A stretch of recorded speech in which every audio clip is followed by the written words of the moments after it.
자, 이번에는 중요한 현안으로 가보겠습니다. 안 의원께서 또 의사 출신이시기 때문에 돌팔입니다. 의정 갈등, 지금 의료계는 집단 휴진 상태, 집단 휴진을 또 이미 이제 들어간 상태고요. 또 27일부터는 무기한 집단 휴진까지도 이야기를 하고 있는 상황입니다. 반드시 입절에 여쭤보겠습니다. 어떻게 풀어야 됩니까? 사실 방법은 단 하나입니다. 우선 양쪽이 모여서 의사를 점진적으로 증원한다고 합의를 하는 겁니다. 예. 대신에 그 시행 시기는 내년부터 시작한다. 그게 답입니다. 그렇게 되어야지 지금 현재 바깥에 나와 있는 학생들과 그리고 전공의들이 돌아올 수 있습니다. 예. 그래야지 병원이 다는 안 돌아올 겁니다만 정상적으로 운영이 될 수가 있습니다.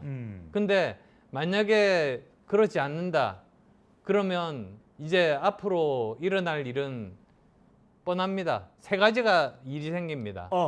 첫 번째, 몇 달 내로 어쩌면 한두 달 내로 지방의료원부터 시작해서 연쇄도산이 시작됩니다. 예. 지금도 벌써 매일 몇 억씩 적자를 보고 있거든요. 경영난입니다. 예, 그거를 저 일부에서는 그 건강보험에서 메워주고 있다고 합니다.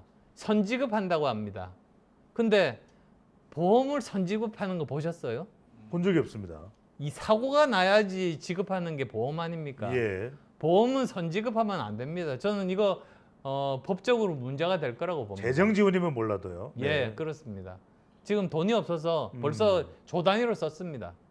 근데 이게 지금 뭐 해결 방법이 없으니까 계속 돈이 지급될 수밖에 없고 그렇게 되면 아마도 건강보험은 고갈되겠죠. 예. 그래서 그 병원들의 도산은 막을 수 없다.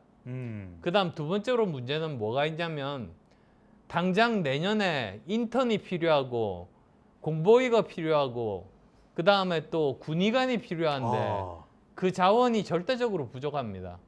그러면 공백이 생기는 셈이죠.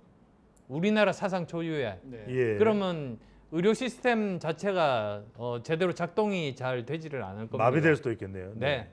그다음 또 세 번째로 무슨 문제가 있느냐? 내년에 3,000명을 뽑습니다. 그리고 증원된 1,500명을 뽑습니다. 4,500여 명. 거기에다가 3,000명이 유급해서 내려옵니다. 7,000명이 넘네요. 그러면 7,500명을 가르쳐야 되는데 사실 뭐 저 다른 뭐 인문학 계통 같으면 대형 강의실에서 강의를 할 수가 있는 거죠. 근데 의대는 그렇지 않습니다. 왜 그러냐면 저도 의대 교수 출신이라서 아는데 예를 들어서 시체 해부를 한다.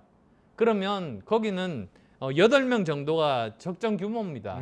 그래야지만 세부적으로 자세히 잘 봐야죠. 사람 몸에 대해서. 그런데 이게 저 7,500명이면 아마 3줄 정도가 돼야 될걸요. 그렇게 되면 우리나라 의료 교육이 제대로 실시가 되지를 못해서 지금까지 몇십 년 동안 쌓아왔던 세계적인 수준의 그런 의료 수준이 거의 땅바닥에 떨어집니다. 네. 그게 1년이 아니라 6년 내내 지속이 되는 겁니다. 자, 지금 정말 큰일이다라는 싶은 생각이 드는데 방금 전에 이제 안 의원께서도 말씀하셨듯이 내년에 점진적으로 그러니까 내년부터 2025학년도부터 늘리는 건 맞는데 가장 큰 지금 분쟁의 이유는 바로 의대 정원 늘리는 것인데 그래도 늘린다라는 것에 이제 동의하시면 몇 명 정도를 늘리는 게 합리적일까요, 그러면?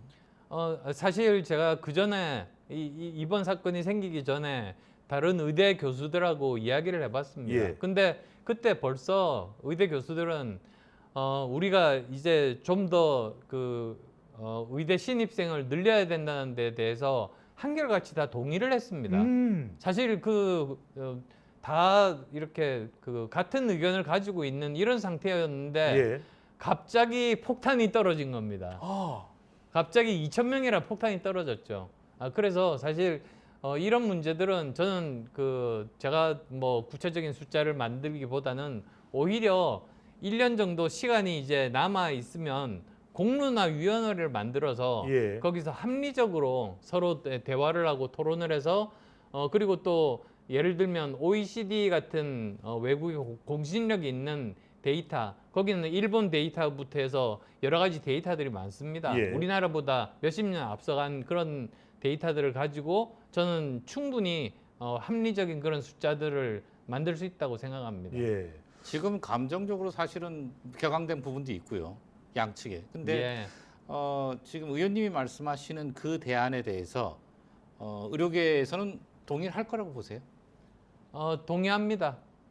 사실 제가 지금 와서 이야기지만 제가 이 일을 해결하기 위해서 백방으로 쫓아다녔습니다. 심지어는 용산의 실장급과 예. 그리고 수석급 사람과 그리고 또 한편으로는 의과대학교 교수 비대위원장을 만나게 했습니다. 예. 그렇게 해서 서로 합의를 이끌어내려고 노력도 하고 그런 일들을 많이 했습니다. 근데 결국은 그게 성공하지는 못했습니다. 이제 중요한 것은 의대 정원을 어느 정도 몇 명이 늘리는 게 그럼 합리적인 얘기는 중요한 관건인데 그 전에 윤석열 대통령을 설득하고 의사협회를 설득하는 게 중요한데 누가 설득이 가능할까요? 아니면 안 의원께서 윤 대통령과 임현택 의협회장을 양쪽 다 설득하는 게 혹시 가능하실까요? 솔직히 말해서 지금은 감정적으로 격앙이 된 상태여서요. 그렇게 자신은 없습니다. 근데 제일 불행한 시나리오가 무엇이냐? 예. 결국은 이대로 가다가 한 개, 두 개 이런 그 의료원들이 도산이 시작되면 걷잡을 수가 없습니다. 이건 다시 만들려면 몇십 년 걸리거든요. 그렇게 된 다음에 잘못했다. 다시 그러면 우리 논의를 시작하자. 이렇게 되면 사실 우리나라 의료는 몇십 년 후퇴하는 거죠. 저는 그 일은 막았으면 합니다. 네. 우리는 모르고 있었는데 안철수 의원께서 이렇게 백방으로 의정 갈등을 해소하기 위한 노력을 하고 있다라는 거 양쪽이 좀 다 알아서 해결의 실마리가 풀리는 계기가 되면 좋을 것 같고요. 하나만 더요. 네. 그 해결의 실마리를 지금 뭐 말씀하신 대로 풀긴 풀어야 되잖아. 이런 시나리오들이 있으니까 어디서 먼저 움직여야 할까요? 주체가. 지금으로서는 용산에서 2,000이라는 숫자에서 전혀 움직이지를 않습니다. 일단 한 1,500명 정도로 조정은 된 것으로 알고 예, 있긴 근데 합니다. 기준은 네. 2,000명입니다. 네. 이 기준 2,000명 하에서 각 대학별로 50에서 100% 하라고 해서 만든 게 1,500이니까 예. 사실은 2,000을 고소하고 있다고 보시면 됩니다. 그래서 그걸 좀 완화를 해서 어느 정도 뭐라 그럽니까? 영어로 플렉서빌리티를 두고 예. 네. 뭐 1,000명 내외나든지. 예. 네. 뭐 어떤 숫자든지 어쨌든 합리적인 숫자면 좋다. 인원을 늘리기만 할 수만 있다면 같이 대화할 용의가 있다. 이렇게 하면서 저는 대화하는 게 그게 그나마 남아 있는 유일한 방법 아닌가 생각합니다. 네.